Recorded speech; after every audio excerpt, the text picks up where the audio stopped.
এবার ইসলাম ধর্ম গ্রহণ করলেন হার্ভার্ড বিশ্ববিদ্যালয়ের চক্ষুরোগ বিশেষজ্ঞ প্রফেসর ডক্টর হেনরি জন ক্লাসেন। তিনি নতুন নাম গ্রহণ করেছেন আব্দুল হক। أشهد أن لا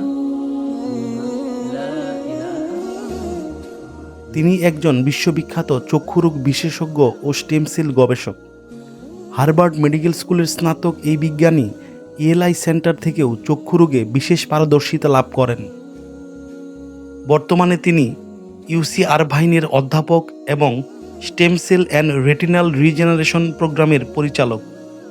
তার গবেষণার ফলে বংশগত অন্ধত্বর চিকিৎসায় স্টেম সেল ভিত্তিক ওষুধ তৈরি হয়েছে, যা এফডিএ এর অনুমোদন লাভ করেছে। তিনি 123টিরও বেশি বৈজ্ঞানিক প্রবন্ধ প্রকাশ করেছেন। জি সাইট নামক একটি বায়োটেক কোম্পানির সহপ্রতিষ্ঠাতাও তিনি।